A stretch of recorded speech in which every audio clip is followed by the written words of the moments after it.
Il est 15h12 et nous sommes en direct sur Victoire Live. Christelle, bonjour. Bonjour David. Oui, Doriac, bonjour. Bonjour David. Oui, ça va? Ça va très bien. Ouais, Et ça, toi?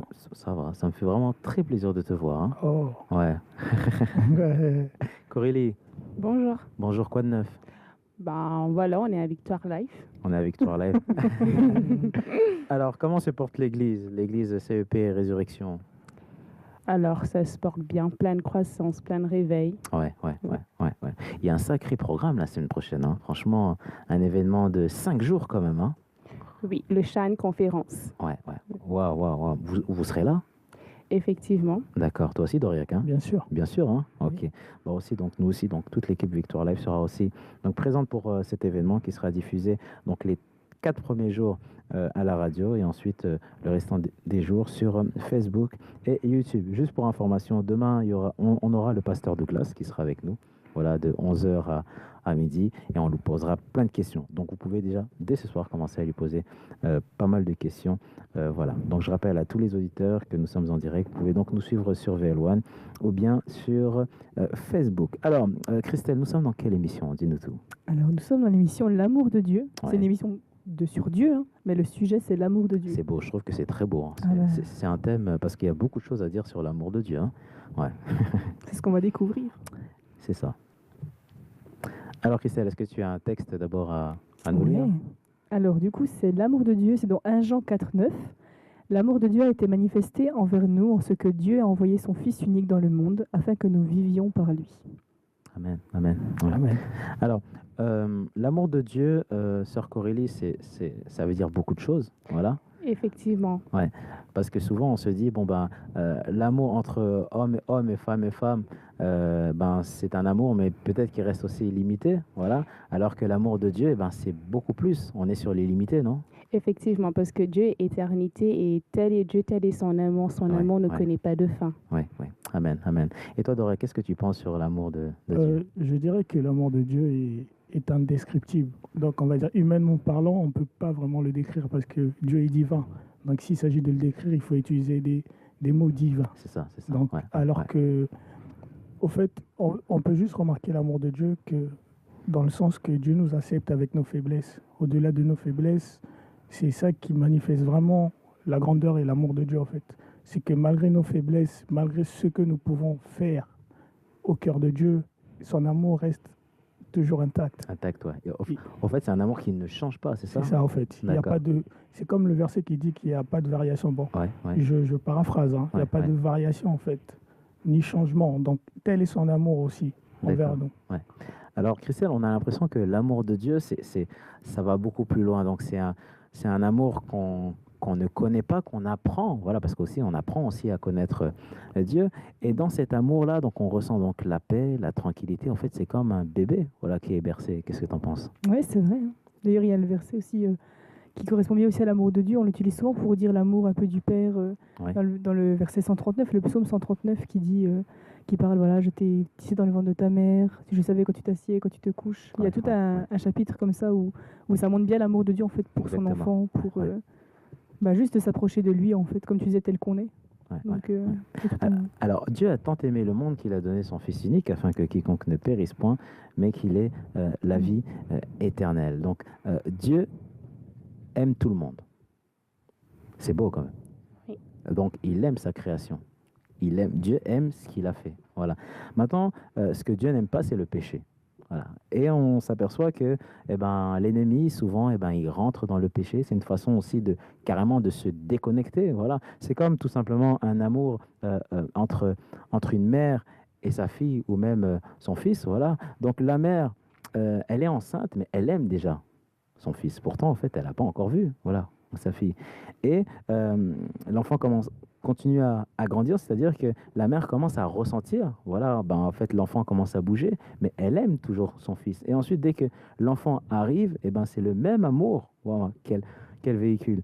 Et on voit que Dieu, dans sa création, avant même qu'on soit sur terre, Dieu nous connaît déjà et Dieu nous aime. C'est beau, Corélie, qu'est-ce que tu en penses?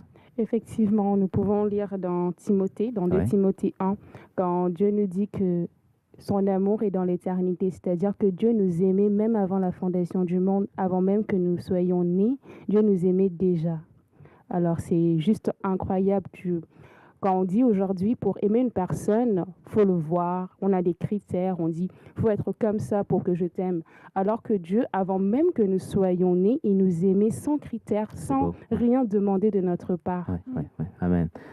Doria, on a un Dieu qui connaît toutes choses, qui sait tout. Il y a quand même un mystère quand même avec ce Dieu, parce qu'il y a encore beaucoup de choses qu'on ne sait pas. Oui, c'est ça. Il y a un verset qui m'a beaucoup parlé. C'est un verset qu'on connaît. C'est dans le livre de Jérémie, le verset 5, si je ne me trompe pas, 1 Jérémie, verset 5, qui dit « Avant que j'étais formé dans le sein de ta mère, je te connaissais ». Donc ça montre déjà l'omniprésence de Dieu. C'est-à-dire que Dieu nous connaissait et Dieu nous avait formés. Et quand on voit dans Genèse 1, Dieu dit « Créons l'homme, faisant l'homme à notre image ». Donc on voit que dans la pensée de Dieu, Dieu nous avait déjà créés. Et dans Genèse 2, on voit que Dieu dit « faisant l'homme ». Ça veut dire que Dieu avait déjà créé l'homme par son esprit et il a juste formé. Donc on voit que Dieu, il nous a déjà eu dans sa pensée avant de nous avoir formés. Ouais. Donc c'est comme aussi un architecte. Un architecte, avant d'établir une maison, de bâtir la maison, il a la maison dans sa pensée et il la réalise. Et c'est la même chose que Dieu a fait avec nous. Et quand on voit cela, en fait, on se demande, mais qui est réellement Dieu? Parce que les pensées, en fait, humaines s'arrêtent, en fait. C'est ça. Donc je ne peux pas comprendre des personnes qui disent qui ne connaissent que Dieu n'existe pas. Parce que moi, je ne suis pas d'accord avec cela. Ouais. C'est comme le vent. Ouais. Le vent peut souffler, on ne le voit pas, mais on on sait pas sent. d'où il vient. Ouais. C'est pareil. Ouais. Donc quand on parle de Dieu, il y a ce que la Bible appelle la nouvelle naissance. Quand on reçoit Jésus-Christ, on est de nouveau. C'est comme un enfant dans le sein de sa mère. On ne le sent pas, mais à un moment, quand tu vas prier, tu vas ressentir la présence de Dieu. Et c'est ça, en fait, qui appuie la foi, en fait, qui appuie notre foi, de savoir que tu peux ressentir cette présence de Dieu. Et tu sens la paix, en fait, et l'amour de Dieu, non, c'est vraiment indescriptible, quoi. C'est merveilleux. Amen. C'est vraiment merveilleux. C'est beau, c'est très beau. Alors, je rappelle aux auditeurs qu'il y a aussi la possibilité de laisser des messages sur Twitter. Voilà, donc je suis sur l'écran de contrôle, comme ça, je pourrais donc lire, bien sûr, vos questions. Cet amour de Dieu aussi, donc, c'est un amour éternel, c'est-à-dire qu'il est à la fois sur la terre, mais il est aussi donc dans le ciel. Et il est aussi dans le surnaturel, dans le spirituel. On voit que cet amour, en fait, il n'a pas de fin. Voilà, il n'a pas de limite. Voilà. Et il y a beaucoup de personnes, et on passe tous par des moments difficiles. Des fois, la vie, c'est fait comme ça. Mais on s'aperçoit que la vie, c'est aussi des étapes, Christelle. Et il faut bien passer par ces étapes, voilà, pour pouvoir grandir. Et des fois, on se dit, oui, mais franchement, si Dieu était là, il aurait pu quand même éviter ça. Bon, c'est vrai qu'il est amour, mais franchement, comment ça se fait que Dieu ne permet pas tout ça? Tout à l'heure, on disait que l'amour, en fait, c'est comme un berceau. Voilà. Donc, en fait, ça te berce. Voilà. Mais ça te berce dans le sens, pour pas que tu dormes, mais ça te berce dans la tranquillité. Voilà. La paix, le fait d'être content, contente, le fait de vivre, voilà, le fait vraiment de lire sa parole, le fait de grandir dans le spirituel, tout ça, ça fait partie de l'amour. Christelle, qu'est-ce que tu en penses? C'est vrai. Mais moi, justement, je pense plutôt, parce qu'on a des auditeurs chrétiens, non chrétiens qui nous regardent, et je me dis quelqu'un qui a déjà entendu parler de l'amour de Dieu pour des chrétiens, mais qui se serait éloigné, ou pour des non-chrétiens qui ne connaissent pas du tout ce que c'est, qu'est-ce que vous pouvez dire de façon concrète? Qu'est-ce que c'est l'amour de Dieu? Parce qu'on peut utiliser des passages dans la Bible, dire des choses, voilà, des versets, mais peut-être que pour la personne qui nous regarde, ça ne veut rien dire. Et qu'est-ce que vous pourrez dire de façon concrète? Comment expliquer l'amour de Dieu de façon concrète? Peut-être un témoignage que vous avez ou... D'accord. Moi, j'ai un témoignage. On sait tous qu'on passe par des moments difficiles, chrétiens ou non chrétiens. Là, on est bien d'accord. Donc, j'ai un témoignage d'un frère, il s'appelle Ludovic. Il avait perdu sa mère. Donc, et moi, quand je l'ai vu, en fait, il était joyeux. Je me suis dit, mais il y a un problème. Il vient de perdre sa mère, mais il est joyeux. Et ce qu'il m'a dit, au fait, ça m'a marqué. Il m'a dit que quand sa mère est morte, il a ressenti une paix en lui, au fait, qui lui a poussé à ne pas être dans la tristesse. Et il a dit qu'avant que sa mère meure, sa mère a vu dans une vision les anges venir récupérer sa mère. Wow, wow. Et quand j'ai entendu ça, en fait, j'étais bouche bée, en fait. Ouais. Je me suis dit, moi, j'aurais peut-être pas réagi de la même façon si je perdais ma mère. Mais lui, il était dans une telle joie, dans une telle paix. Je me suis dit, bah, il n'y a que Dieu qui peut faire ça. Donc ça, c'est un exemple vraiment concret de montrer entre une personne qui ne connaît pas Christ et qui passe par un moment difficile et qui est livré à lui-même, et une personne qui est livrée entre les mains de Dieu, malgré la difficulté par laquelle il passe, on voit déjà qu'il y a deux réactions, en fait. Et ça, c'est un exemple concret, en fait, qui montre que l'amour de Dieu va au-delà juste des paroles, en fait, et ça se manifeste vraiment, en fait, par la présence de la paix et la joie en nous, en fait. C'est ça. C'est vraiment ça. Ouais. Est-ce que... Juste pardon, Coralie, pardon. Excuse-moi, Coralie. Alors, pour moi, la façon concrète que Dieu peut manifester son amour, c'est nous vivons dans un monde, le monde est dur, hein. Tout ce qui est là, c'est vraiment méchant. Mais l'amour de Dieu, on va dire, ça nous réconforte. Dans un moment où le monde attend ça de toi, où toi, tu te sens incapable au fait de donner à ce monde ce qu'on attend de toi, où tu es incapable de t'aimer, moi j'aime dire que Dieu nous aime dans ces moments-là. C'est là que l'amour de Dieu vraiment se manifeste. Tu te dis, mais j'en vaux pas la peine, je n'ai rien, je ne suis rien. Mais Dieu, au fait, il regarde à cet être au fait qui est à terre et il te dit, je t'aime. Et là, il te reprend vraiment dans ton amour. Et c'est ça, pour moi, la façon la plus concrète que Dieu manifeste son amour, c'est de nous aimer quand nous-mêmes, nous sommes incapables de nous aimer. C'est ça. Est-ce que pour vous, c'est important de rester connecté au Père? Oui, je pense que c'est important. Pourquoi? C'est comme, on va dire, c'est comme une voiture. La voiture a autant besoin du carburant que le chauffeur a besoin de la voiture. C'est-à-dire, nous, on a besoin de la présence de Dieu. Et il y a des moments où on peut marcher et cette présence, on peut ne plus la ressentir comme le conducteur. À un moment, il arrive à court de carburant. Mais s'il ne part pas dans une station se ressourcer, il va se retrouver en panne sèche. Et c'est aussi pareil dans notre vie. Donc le Saint-Esprit est là. Pour ceux qui ne connaissent pas le Saint-Esprit, c'est simplement l'Esprit que Jésus a laissé à son Église, afin de manifester sa présence, en fait. Et des fois, ça peut nous arriver. Il y a des moments où on n'arrive plus à prier, on n'arrive plus à sentir la présence de Dieu. Mais quand réellement on ouvre notre cœur, on voit que cette présence, elle a toujours été là. Et que c'est juste par rapport aux choses que nous vivons, ces choses ont en quelque sorte étouffé, en fait, ce qui était déjà là. Ouais. Est-ce que, Corélie, l'amour au final que Dieu nous donne, c'est aussi un amour qu'on doit aussi non seulement apprendre, mais aussi transmettre à ceux qui ne connaissent pas Dieu? C'est la première chose que Dieu nous a demandé, c'est aimez-nous les uns les autres. Parce que quand on parle du Christ, Christ c'est amour. Il a tout abandonné pour se faire chair, pour mourir pour nous à la croix. Et ce qu'il a fait, il l'a fait par amour.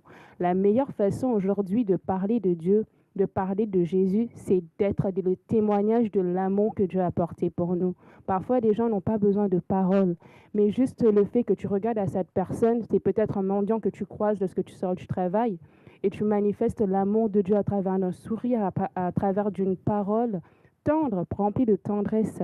Et ça fait du bien à la personne. Et c'est ce que Dieu fait. Dieu nous fait du bien. Et c'est ce qu'il nous demande de faire envers les autres. Amen, amen. Est-ce que, par exemple, si une personne ne s'aime pas, comment elle peut accueillir l'amour de Dieu pour elle si personne ne s'aime pas? Alors, quand tu t'aimes pas, comment accueillir l'amour de Dieu? Alors, c'est vraiment ne pas regarder à soi-même. On va dire que nos pensées, les pensées de Dieu ne sont pas nos pensées. C'est-à-dire, la façon que tu te regardes, c'est pas la même façon que Dieu te regarde. Et pour connaître l'amour de Dieu, il faut connaître Dieu. Et on apprend à connaître Dieu à travers sa parole. Plus tu vas lire la parole de Dieu, le plus tu vas détruire toutes les forteresses que le diable a voulu élever dans ta vie. Parce que le diable t'amène à te détester. Parce qu'il sait que Dieu t'a fait une créature merveilleuse. Et il veut que tu détestes cette créature que Dieu a fait de toi. Et à travers la parole de Dieu, nous apprenons non seulement à connaître Dieu, mais à aussi nous connaître. Parce que nous sommes faits à l'image de Dieu. Et c'est à travers la parole que nous pouvons vraiment nous aimer. C'est ça. Doria, il y a Corélie donc, qui s'appuie sur la parole de Dieu, que ce livre ne s'éloigne pas de ta bouche. Il y a quand même, on va dire, une autre aussi dimension que si Dieu nous a laissé la parole, c'est qu'il y a un but aussi. Oui, je pense qu'il y a un but parce que, en parlant de cette même parole, la parole dit que Tu aimeras le Seigneur ton Dieu de tout ton cœur, de toute ton âme et de tout ton esprit. Et tu aimeras ton prochain comme toi-même. Ça veut dire que Dieu ne s'arrête pas à juste quand on l'aime que lui. Non. Il veut aussi qu'on aime ceux qu'il a mis autour de nous. Tu vois, ça veut dire que quand Dieu nous demande d'aimer, il ne nous parle pas d'aimer des personnes qui sont semblables forcément à nous. Quand je dis semblables, je parle de peut-être pas la même couleur de peau, peut-être pas les mêmes origines, peut-être pas la même croyance. Mais Dieu, il nous demande de manifester cet amour autour de nous, peu importe les personnes qu'on peut rencontrer. Et ça, c'est tout simplement très fort. C'est un verset qui m'a marqué, au fait. Comment ce Dieu qui dit qu'il a tant aimé le monde et qui a envoyé Jésus pour que le Jésus puisse séparer l'Église et le monde, mais il nous demande d'aimer tout le monde.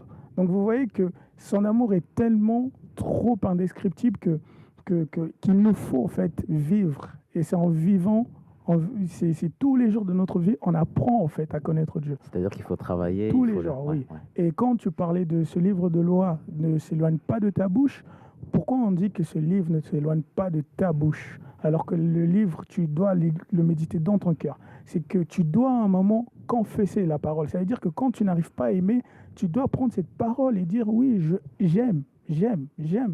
Parce que tu dois déclarer cette parole et cette parole va te donner la capacité de faire ce que tu n'es pas capable de faire, tout simplement.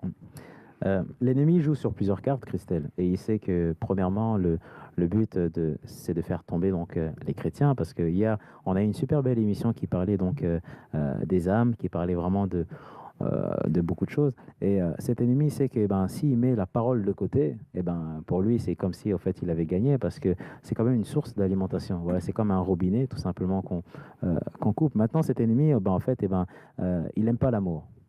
Lui, il sait, parce que l'amour, ça va beaucoup plus loin. Donc, on dit que l'amour, c'est aimer. L'amour, c'est aussi donner. Voilà. Celui qui n'a pas, tu donnes. Ça fait partie de l'amour. Voilà. Et lui, l'ennemi, du fait que tu t'éloignes de cette parole, donc tu ne donnes plus, donc tu n'aimes plus. Et là, tu te retrouves en fait dans une autre situation qui n'est pas de la parole de Dieu. Cet ennemi aujourd'hui donc s'attaque à ce livre de vie. Voilà. Christelle, tu sais, moi, j'ai un petit témoignage. C'est une personne âgée, voilà, 97 ans. Et cette personne âgée, donc, tous les jours, elle prenait son temps pour lire la parole de Dieu. Et cette personne âgée disait que plus tu grandis en âge, plus au fait tu vas t'apercevoir que tu commences à avoir de plus en plus de temps. Et tu sais, tu te poses beaucoup de questions. Parce que tu arrives directement à la fin, tu te dis, voilà, il y a ça, il y a ça. Et un jour, un soir, elle est partie dormir et elle fait un rêve. Et dans ce rêve, au fait, elle voit un ange qui arrive, qui toque directement. Et elle se dit, mais qui toque à cette heure-ci? Donc, elle ouvre la porte et elle dit, excuse-moi, est-ce que je peux rentrer dans ta maison? Et la dame dit, mais vous êtes qui? Elle dit, je suis un ange. Mais elle dit, mais pourquoi vous venez à cette heure-ci? Il dit que, au fait, tu sais, la façon dont tu pries et dont tu accueilles mon Créateur, moi, ça me pousse à venir vers toi. Voilà. Alors, pourquoi ce rêve? Parce que des fois, quand on prie, c'est vrai qu'on s'adresse au Créateur. Mais des fois, on oublie qu'il y a les anges. Il y a les anges, on va dire, il y a aussi toute une équipe aussi qui est dans le ciel. Voilà. Et à chaque fois que tu loues, à chaque fois que tu acclames le nom de Dieu, il y a les anges qui débarquent chez toi. Voilà. Et ça, c'est beau. Qu'est-ce que vous en pensez? Moi, personnellement, je pense que il faut comprendre les enjeux spirituels. C'est-à-dire déjà qu'il y a des esprits autour de nous. Quand on parle des esprits, on parle des esprits mauvais, mais on parle aussi des anges, en fait. Il faut savoir que Jésus, dans son ministère, il y a eu beaucoup de manifestations d'anges. Déjà, quand on voit dans l'exemple de la piscine de Bethsaïda, on voit qu'un ange descendait pour guérir. Donc, à part ça, Jésus, il a dit, vous allez voir des anges monter et descendre. Donc, on voit que Jésus parlait, au fait, d'un royaume. Et ce royaume est composé du Père et du Fils et des anges. Et il a fait aussi de nous, l'Église, une partie de ce royaume, mais une partie visible de ce royaume. Donc je pense qu'il faut être conscient que les anges existent. On ne demande pas de les adorer, on ne demande pas à chercher à les voir, mais on doit croire parce que la parole nous dit que l'ange de l'Éternel campe autour de ceux qui craignent l'Éternel. Ça veut dire que il nous est peut-être arrivé beaucoup de choses, des accidents qu'on a pu rater, mais moi je pense que les anges de Dieu nous ont protégés. Amen. Donc, Amen. il faut comprendre en fait cet enjeu. Ouais, ouais. Christelle, as-tu d'autres versets parlant de cet amour de Moi, Dieu? j'avais juste une petite question. Ouais. Quand j'entends l'amour de Dieu, enfin, vous êtes d'accord avec moi qu'on parle bien de Dieu le Père, Jésus, le Saint-Esprit qui vit en nous. Est-ce que vous êtes à l'aise avec ces trois façons d'aimer pour vous personnellement? Est-ce que vous êtes à l'aise avec l'amour de Dieu le Père, de parler de l'amour de Jésus, l'amour aussi du Saint-Esprit qui se manifeste en vous? Est-ce que vous êtes à l'aise avec ces trois parties-là, vous personnellement? Moi ou Corélie? Les deux. Ah non, mais moi je pense que c'est la Bible le dit. Quand on voit Genèse 1, on dit faisons l'homme à notre image. Et quand on dit faisons, on voit la divinité de Dieu. Et dans la divinité de Dieu, il y a le Père, le Fils et l'Esprit. Donc, si on ne peut pas séparer le Père, le Fils et l'Esprit. Sinon, il n'y a plus de divinité de Dieu. Mais dans ta vie personnellement, si tu enlèves la Bible, enfin si tu n'enlèves pas la Bible parce qu'il faut la garder, D'accord. mais dans le sens où toi, dans ton vécu, dans ton histoire, est-ce que tu es à l'aise avec ces trois parties-là? Oui, je suis à l'aise avec ces trois parties, mais j'adore le Saint-Esprit.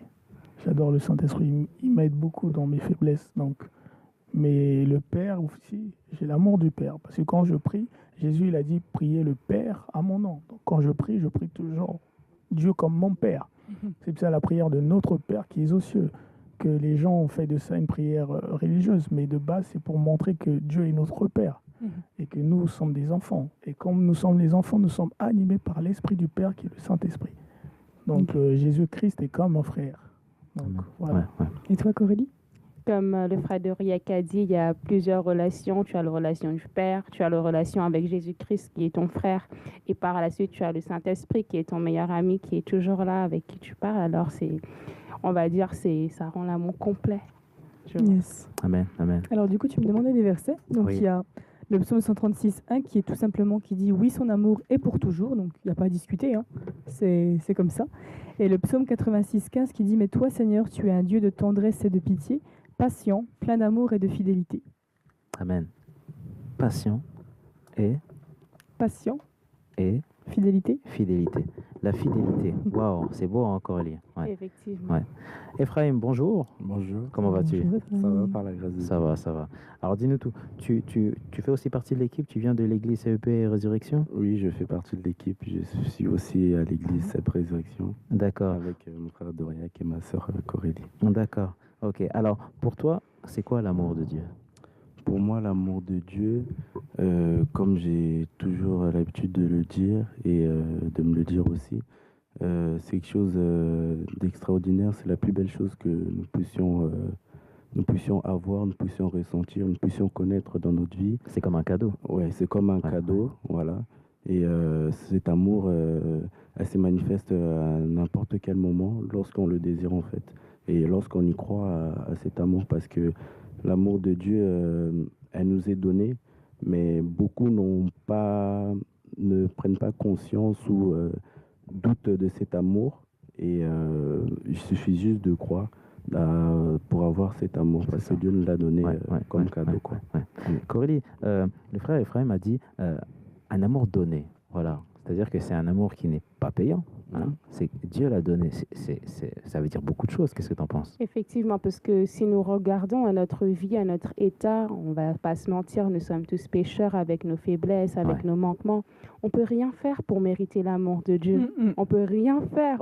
On aura beau donner tout l'argent qu'on a, on aura beau faire tous les sacrifices, mais franchement, il n'y a rien qui peut acheter l'amour de Dieu. C'est pour cela que Dieu nous l'a donné, parce qu'il sait que dans notre état, on ne peut rien faire pour l'avoir. Mais comme tu as dit, Dieu est plein de bonté, plein de fidélité, et c'est pour cela qu'il nous a donné cet amour-là. Comme s'il dit, mes enfants, vous ne le méritez pas, mais moi, comme un père, je vous aime et je veux le meilleur pour vous. C'est pour ça que je vous donne quelque chose que vous n'avez pas travaillé pour avoir, mais je vous le donne gratuitement. Amen, amen. Ephraim, j'ai une question pour toi. Est-ce que l'amour de Dieu, si tu devais donner un verset qui te définit pour ta marche de tous les jours avec Jésus, avec Dieu, qu'est-ce qui te rassure? Quel est ton verset en fait qui te rapproche le plus de l'amour de Dieu pour toi dans ta vie? Moi, le verset qui me rapproche le plus de l'amour de Dieu, comme ma sœur Corélie l'a dit un peu tout à l'heure, dans la vie, on a souvent des épreuves, des difficultés. Et moi, le verset qui me rapproche le plus, qui dit comment il le dit déjà, nous sommes plus que vainqueurs par celui qui nous a aimés. Et par ce verset-là, je crois que rien n'est même impossible, que je suis au-dessus de tout parce que je sais que Dieu m'aime et m'accorde ses capacités, il m'accorde tout ce que j'ai besoin pour pouvoir combattre, pour pouvoir vivre, pour pouvoir faire tout ce que j'ai besoin durant cette vie sur la terre. Et, c'est surtout ça. Ouais. Oui, Coralie, excuse-moi, tu veux dire quelque chose? D'accord. Nous sommes sur cette terre, voilà, sur cette belle terre qui a plein de problèmes. C'est une terre où on a l'impression que pour avancer, il faut vraiment en fait partir de l'avant, voilà.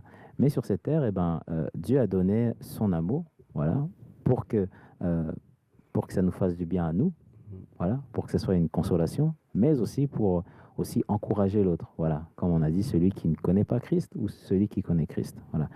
Dans cet amour, on voit la dimension et vraiment la grandeur de ce Dieu, voilà, parce que c'est un très grand Dieu. Alors, c'est un Dieu, il y a beaucoup de choses qu'on ne sait pas, voilà, on sait qu'il est au-dessus de tout, on sait qu'il est le créateur du ciel et de la terre, et on sait aussi une chose, hein, c'est que même si les hommes n'adorent pas Dieu, ce sont les oiseaux qui vont se mettre à adorer, ce sont les pierres.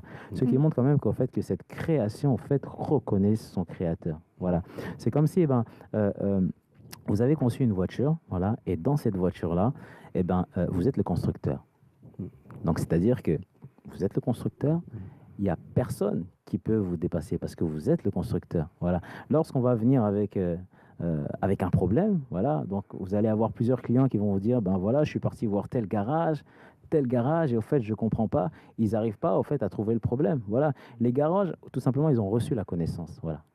La connaissance d'un constructeur, voilà, qui a passé tout simplement une notice, voilà. Et au fait, la parole de Dieu, c'est comme une notice, voilà.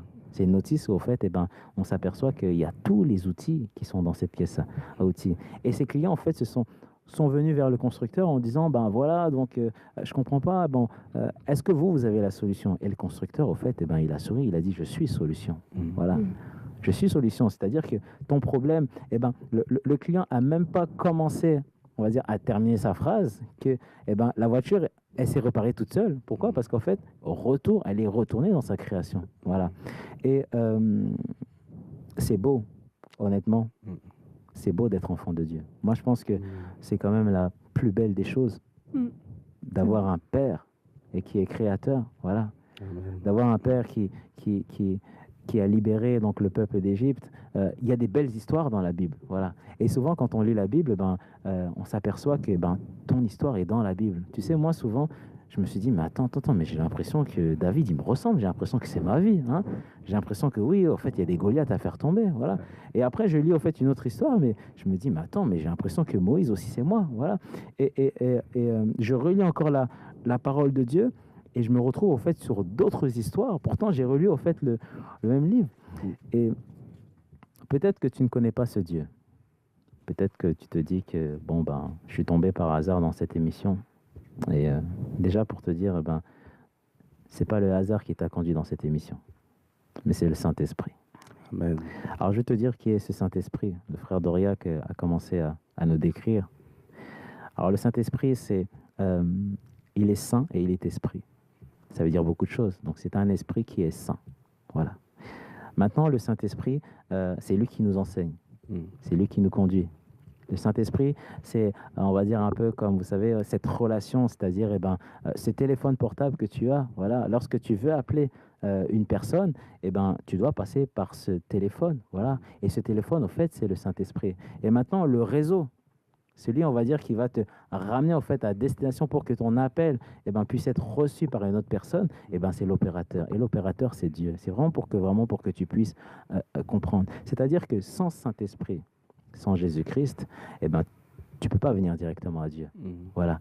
Alors, Jésus, il est le chemin, la vérité et la vie. Voilà. Donc, en fait, sans téléphone, tu peux pas avoir d'opérateur. Voilà. Remarque bien, lorsque tu vas peut-être essayer d'aller en boutique, voilà, tu vas prendre, je sais pas, tu vas prendre une puce, voilà. Mais si tu n'as pas de téléphone, la puce, ça sert à rien. C'est-à-dire qu'en fait, la puce a été conçue pour s'adapter sur un téléphone. Voilà. Et Dieu a tellement bien fait sa création, que voilà que la création n'a pas besoin de l'homme. Il pleut, il neige, le soleil se lève toujours au même endroit, il va se coucher au même endroit. C'est pas l'homme qui a dit au soleil, bon, tu te couches à 17h30 et tu reviens en fait à 8h. Voilà. La création n'a pas d'ordre de l'homme, mais la création a carrément en fait un ordre de Dieu. Voilà. Donc, tu es dans une période peut-être difficile, et dans cette période-là, je vais te dire quelque chose qui va peut-être te choquer. Gloire à Dieu. Amen. Amen. Pourquoi gloire à Dieu? Parce qu'au fait, Dieu a voulu que tu passes dans ces moments, dans ces étapes. Tout à l'heure, je parlais avec une petite fille et en fait, elle disait comme quoi donc, en fait, elle voulait plus chanter. Voilà, parce qu'en fait, on passe par des moments difficiles. Voilà, c'est que l'ennemi, au fait, il connaît nos faiblesses. Ça, c'est de 1. L'ennemi sait qui tu es. Voilà. Mais il y a une chose où, au fait, l'ennemi ne peut pas venir, où il ne pourra jamais t'attaquer. C'est quoi? C'est l'amour. C'est l'amour, au fait, c'est cette relation entre père et fils. Voilà. En fait, c'est impossible. Il ne pourra jamais. Alors, mais cet amour-là, il faut le travailler. Il se travaille tous les jours. Voilà. Il se travaille dans quel sens? C'est-à-dire, tu dois lire la parole de Dieu. Tu dois le faire confiance. Tu dois continuer à avancer. Tu dois continuer à travailler tous les jours pour l'œuvre de Dieu. Voilà. Et Dieu, pour ça, lorsque tu rentres dans cette caisse à outils, Dieu t'a donné plein de choses. Il y a des tournevis qui vont te permettre d'ouvrir une porte qui était bloquée pendant des années. Voilà. Ta délivrance, tu l'as directement. Voilà. Ce message, en fait, pour te dire que ce Dieu, il connaît même le nombre de cheveux que tu as sur ta tête. Amen. Amen. Peut-être que tu essaies de... Ça va faire combien de temps que tu essaies de les compter et tu n'arrives pas? Même, tu utilises peut-être une machine et tu n'arrives même pas, en fait, à détecter. Mais Dieu, en fait, directement va te donner sans erreur. Hein. Voilà, parce qu'il y a des erreurs dans un robot. Il y a toujours des failles. Mais chez Dieu, en fait, il n'y a pas d'erreur. Voilà. Amen. Et pour te montrer aussi la grandeur de ce Dieu, c'est que l'homme a toujours l'homme a toujours voulu aller plus loin. Voilà. Mais est-ce que l'homme connaît vraiment les profondeurs de l'océan? Voilà. Il y a encore plein de choses, voilà, que l'homme ne connaît pas. Et on s'aperçoit qu'au fait, Dieu a mis une vie sur terre pour que l'homme, au fait, puisse continuer à avancer. Et le mystère, au fait, qu'il a, c'est ce qui lui permet tout simplement d'avancer et de voir plus grand, plus loin. Ouais. Qu'est-ce que vous en pensez de tout ça? Mais il y a beaucoup de choses. Tu nous demandes qu'est-ce qu'on en pense sur un panel de choses que tu as évoquées. Sauf si tu as quelque chose à rajouter. Alors, comme Dieu lui dit lui-même, les bontés de l'Éternel ne s'épuisent jamais, elles se renouvellent chaque matin. Alors, imaginez combien de jours il y a eu depuis la création du monde pour qu'il te dise que ces bontés se renouvellent chaque matin. Alors, qui est ce Dieu-là pour qu'il renouvelle ses bontés chaque matin? Mais vraiment, il est juste waouh. On ne peut même pas l'imaginer. Alors, je laisse ce qui est à Dieu, parce que moi, je ne peux pas gérer ça. Alors, vraiment, on ne peut pas le qualifier ni le définir. Ouais. Peut-être qu'il y a une personne, je ne sais pas, qui se dit oui, l'amour de Dieu, c'est bien, machin. Mais moi, je ne le ressens pas. Est-ce qu'on est obligé de ressentir l'amour de Dieu pour être sûr qu'il soit là avec nous? Moi, je dirais non. Parce que son amour nous est accordé sans même qu'on puisse le savoir. Faut juste y croire, comme je disais, et prendre conscience que Dieu nous a donné cet amour. Et par la suite, si on y croit, on développe, comme David l'a dit, on développe cet amour, on pourra le ressentir, nous pourrons le voir, nous pourrons le toucher, car l'amour de Dieu est accessible à tous, en fait. J'aimerais juste rajouter quelque chose quand tu dis que nous ne ressentons pas l'amour. Alors, il faut savoir une chose, Dieu n'est pas dans les sentiments. Dieu il est le même hier, aujourd'hui, éternellement. C'est pas comme si aujourd'hui il te dit, je vais te faire ressentir mon amour, demain je t'aimerai plus. Dieu n'est pas comme nous. Il faut vraiment enlever cette idée de la tête. Dieu n'est pas dans les sentiments, il n'est pas dans les sensations. C'est ça la différence entre l'homme et Dieu. Exactement. Ouais. Tu peux dire, aujourd'hui il m'aime, mais regarde comme il s'est comporté avec moi, il ne m'aime plus. Alors Dieu, il connaît tes fautes avant même que tu le fasses. C'est pas cela qui a empêché qu'il envoie son fils pour toi. Alors Dieu t'a toujours aimé, il t'aime encore et il t'aimera toujours. Que tu le ressentes ou pas, il t'aime, c'est tout. Amen. Amen. Amen. Yes. Amen. Il y avait un monsieur la dernière fois je parlais avec un auditeur et il disait donc il travaille dans dans l'armée. Voilà, c'est quand même très rare d'avoir des témoignages. Et il disait que avant que son équipe parte sur terrain, voilà, sur terrain ennemi, eh ben, qu'est-ce qu'ils font? Ils observent. Ils sont en observation. Ils ne partent pas comme ça, voilà, on va dire, attaquer l'ennemi. Et il y a une chose qui précisait, c'est que dès qu'ils revenaient du combat, ils avaient toujours la victoire. Et l'ennemi, il ne comprenait pas. Il disait, mais comment ça se fait? Ben, en fait, il a débarqué dans nos faiblesses, mais est-ce qu'en fait, il y a un espion en fait, chez nous? Et ils ont continué en fait, à gagner du terrain petit à petit. Voilà. Et ensuite, donc, il y a un ennemi, au fait, eh ben, qui est passé maintenant côté ami. Voilà. Et ensuite, il s'est dit, mais est-ce que vous pouvez me donner quand même votre secret? Parce que maintenant, je suis avec vous. Et ce qu'il a dit, eh ben, en fait, notre secret, c'est quoi? C'est la parole de Dieu. Amen. C'est-à-dire qu'ils se sont toujours appuyés sur la parole de Dieu. Et dans cette parole de Dieu, ils avaient toujours des révélations. Et dans ces révélations, eh ben, il y avait toujours une avance, voilà, sur l'ennemi. C'est-à-dire qu'en fait, Dieu leur montrait, eh ben, en fait, les faiblesses de l'ennemi. Voilà. Donc nous marchons avec un Dieu qui est capable, au fait, de l'incapable. Voilà. Qui est capable, au fait, de montrer les faiblesses de cet ennemi, celui qui te combat tous les jours, pour qu'on puisse avancer. Amen. Alléluia. C'était l'armée de Dieu, quoi, en fait. C'est l'armée de Dieu. Voilà. Qu'est-ce que tu penses de cette phrase, David? Avec l'amour de Dieu, nous pouvons supporter la douleur, apaiser la crainte, pardonner généreusement, éviter les querelles, renouveler ses forces et bénir et aider les autres. Comment ça te parle, cette phrase? Alors, pour moi, ça veut dire beaucoup de choses, Christelle. Parce que cet amour que Dieu nous donne sur terre, c'est un amour, non seulement qu'on va apprendre, mais au final, c'est un amour qui va nous rapprocher du Père. Voilà. Rapprocher du Père, ou dans le sens où je te donne de l'amour, je donne aussi de l'amour aussi à ma sœur Corélie, à mon frère. Je donne de l'amour, au fait, à tout le monde. Et je m'approche, sans le savoir, au fait, eh ben, du ciel. Voilà. Et en fait, c'est ce qui, pour moi, hein, je pense, sans parler de la prière, voilà, la prière de toutes ces choses-là, c'est que sans amour, tu ne peux pas rentrer au ciel. Tu ne peux pas, on va dire, tu peux pas continuer à marcher dans la parole de Dieu et en détestant tout le monde, c'est pas possible. Voilà. En fait, là, il y a un problème. Voilà. Peut-être que c'est dur d'entendre, même, tu sais, même la personne qui t'aime pas, qui va te détester. Voilà. Mais tu te rends compte, Dieu te demande d'aimer cette personne. Tu vas dire, mais Seigneur, quand même, cette personne, elle m'a fait du mal. Regarde, Seigneur, cette personne, elle m'a, je sais pas, elle me doit 50 € et tu me demandes de l'aimer. Voilà. C'est-à-dire qu'en fait, dans la dimension de Dieu, eh ben, Dieu voit, en fait, l'acte, voilà, ce que tu vas faire, en fait, à travers de ça. Donc, moi, je le vois comme ça. Ouais. Amen. C'est vraiment une très belle émission. Mais, par exemple, je sais pas, quelqu'un qui a vécu, tu parlais de Doria qui parlait d'une personne qui avait perdu sa mère, quelqu'un qui connaît pas Dieu, quelqu'un qui perd sa mère, c'est une douleur quand même qui est forte, c'est un traumatisme, c'est un choc. C'est très dur. Et une personne qui croit pas du tout en Dieu, comment elle peut ressentir, comment elle peut demander à Dieu de l'aide dans sa douleur?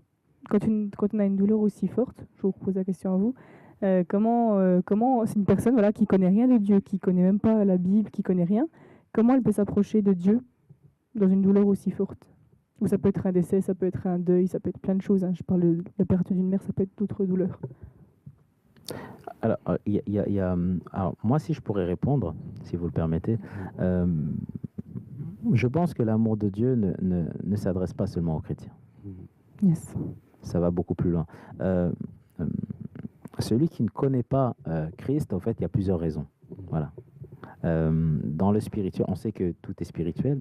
On sait que l'ennemi aussi cherche tout simplement à avoir des âmes. Voilà, c'est aussi sa priorité. Voilà. Mais je pense que Dieu regarde à tout le monde. C'est-à-dire que pour moi, Dieu ne laisse pas, au fait, Dieu laisse toujours des limites à Satan. C'est-à-dire que même si Satan possède un corps, il y a toujours des limites, c'est-à-dire qu'au fait, Satan, il y a des choses qu'il ne peut pas faire, comme au fait, Satan n'a pas le pouvoir de venir comme ça, de se manifester comme ça, voilà. En fait, c'est un pouvoir qu'il a reçu. Maintenant, pour répondre à ta question, je ne connais pas Dieu, j'ai perdu ma mère, mon père, c'est vrai que c'est dur, c'est très dur. Alors, ça ne veut pas dire que c'est pas dur pour celui qui est chrétien, mais je pense que celui qui est chrétien, lui, il sait où est sa maman. C'est la différence. Voilà. Il sait où est son papa. Voilà.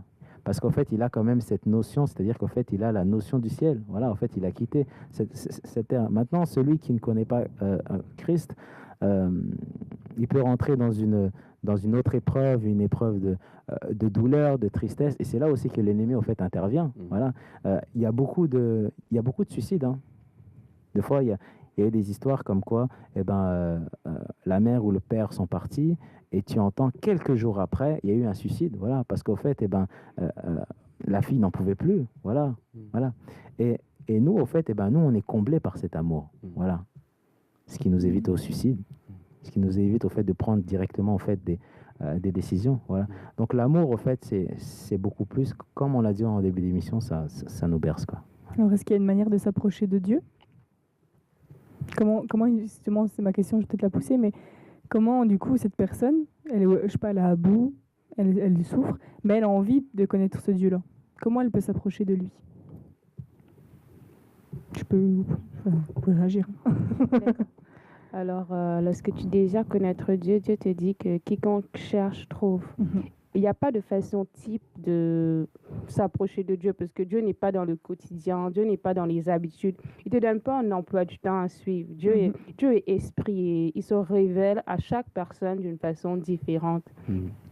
Une fois, je regardais un témoignage d'une personne qui disait « Moi, je veux apprendre la Bible afin de pouvoir persécuter les chrétiens. » Elle ne voulait pas apprendre la Bible pour connaître Dieu, mais pour persécuter les chrétiens. Alors, elle a commencé à apprendre la Bible. Et le premier jour qu'elle a lu la Bible, elle a dit, elle s'est mise dans sa chambre, elle s'est mise à genoux, elle a pleuré. Elle a pleuré parce qu'elle a ressenti l'amour de Dieu.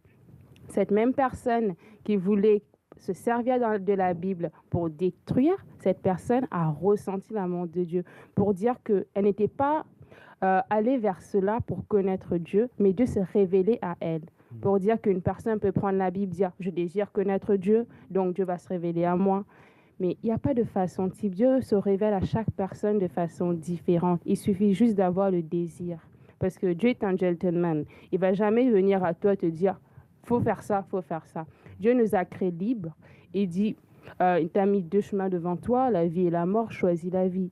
Mais il ne va jamais te dire « fais ça, fais ci ». Non. Donc, tout ce qu'il fait, il est gentleman. Il te laisse choisir, il te laisse le choix. Et si tu fais le choix de connaître Dieu, il se révélera à toi. Amen. Ephraim, tu veux ajouter quelque chose? Oui, comme elle a dit, Dieu se révèle à tout à chacun selon sa volonté. À une personne qui a peut-être perdu sa maman, perdu un proche, Dieu peut se révéler de différentes manières. Il peut envoyer son enfant, il peut envoyer un frère, il peut envoyer quelqu'un, il peut se révéler dans un songe, il peut se révéler de plusieurs manières. Après, Dieu se révèle toujours et comme on a dit, l'amour est accessible à tous. Et il peut se révéler, je ne sais pas de quelle manière, mais il faudrait aussi que la personne l'accepte aussi cet amour et y croit. Mais en tout cas, l'amour de Dieu est disponible. C'est vrai. Amen, amen, amen. Voilà, donc avant de terminer donc, cette émission, donc je rappelle à tous les auditeurs que vous pouvez donc réagir directement à l'amour de Dieu. Voilà, vous allez voir que c'est un sujet très intéressant. On pourrait quand même continuer à parler pendant des heures. Voilà, la preuve qu'on aime Dieu. Hein, Doriac, est-ce que tu aimes Dieu? Bien sûr. Tu l'aimes beaucoup? Je suis obligé de l'aimer parce que quand je vois ce qui m'arrive et que on peut juste faire un test. On y va dans les hôpitaux, on va dans les morgues, on voit qu'aujourd'hui, il y en a qui pleurent. Comme il y a une amie qui m'a envoyé un message, elle a perdu sa petite sœur, elle avait que 2 ans. Et quand je vois l'âge auquel j'ai atteint, donc je ne peux qu'aimer ce Dieu, en fait. Amen. Amen. Et c'est merveilleux. Et il faut chercher à connaître cet amour. C'est un choix personnel, au fait. Dieu ne va pas te forcer, aime-moi, aime-moi. Non. C'est à toi d'ouvrir ton cœur et de ressentir le vide qu'il y a et se dire qu'il n'y a que Dieu qui peut le remplir. Corée, on s'aperçoit que le monde a besoin d'amour. Mais quel amour maintenant? Alors, on dit que la création attend avec un ardent désir la révélation des fils et de filles de Dieu. Alors, ils attendent l'amour, mais eux-mêmes ne savent pas qu'est-ce qu'ils attendent. C'est pour ça l'ennemi est venu pour mettre des doutes, des confusions et tout. Ils savent pas, ils cherchent l'amour partout. Il y en a qui cherchent l'amour dans des relations avec des hommes ou des femmes. Il y en a qui cherchent l'amour dans la drogue, à se faire des mauvais amis, des mauvais choix, mais on cherche tous à aimer parce que le fait d'être aimé, ça nous fait nous sentir bien. Est-ce que le diable utilise parfois, nous aimons un péché, nous aimons faire le mal. On cherche. Le but, c'est quoi? C'est de chercher l'amour. Mais le diable veut nous éloigner de l'amour de Dieu. Et c'est pour ça qu'il amène le péché et tout. Alors, voilà. C'est ce que moi, j'aimerais dire à ces personnes aujourd'hui qui sont dans le péché, peut-être. Hein. Alors, c'est aujourd'hui, quand on est dans le péché, on se dit, je suis indigne de Dieu. Mais même avant que tu commettes ce péché que tu viens de commettre, tu étais indigne de Dieu. Mais il a quand même donné sa vie pour toi afin de te racheter. Alors, comme on en parlait, j'aime bien prendre le verset de 1 Corinthiens 13, lorsque Dieu parle de l'amour, lorsqu'il dit que l'amour pardonne tout, l'amour supporte tout. Il n'est pas en train de parler de moi ou de mon frère Doriac ou de toi. Il est en train de parler de lui-même parce qu'il dit, Dieu est amour. Lorsqu'il te parle, il te dit, Dieu supporte tout, Dieu excuse tout. Et encore plus, ce que j'aime quand il dit, l'amour espère. C'est-à-dire que même quand tu as péché, Dieu a vu que tu as péché. Il ne te dit pas que tu es encore pécheur, mais il te dit, j'espère encore en toi. Même si tu as péché, si tu as commis ce faute, moi j'ai toujours foi en toi, même quand tu dis que je suis indigne. J'étais non seulement pardonné, mais j'ai aussi un futur pour toi. Et c'est ça vraiment le message à faire passer, c'est que peu importe ton état, l'amour de Dieu est disponible et il espère toujours en toi. Amen, amen. Merci l'équipe. Waouh, merci d'être venu. Merci à toi. Coucou à l'église CEP Résurrection. Et on bénit donc cette église aussi qui fait beaucoup de choses pour l'œuvre de Dieu.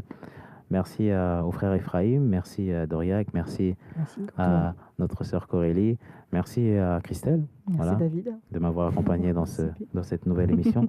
Et donc, quant à nous, on se redonne rendez-vous donc ce soir pour le culte numérique de 20h30 à 21h30 avec le pasteur Franck. Voilà, vous allez voir, c'est le culte numérique. Alors, qu'est-ce que c'est le culte numérique? C'est beaucoup de choses. Et donc, je vous laisse bien sûr découvrir la suite de ce programme. Voilà, merci à vous et soyez bénis. Et merci aussi à la régie, merci à Sarah, merci au caméraman, merci à toute la technique, au webmaster qui ont participé, bien sûr, on va dire, à cette émission. Et vraiment, donc, n'oubliez pas d'expérimenter cet amour, voilà, qui est le seul amour qui va nous ramener au ciel et qui va aussi donc nous délivrer de beaucoup de choses. Soyez bénis et à très bientôt. À bientôt.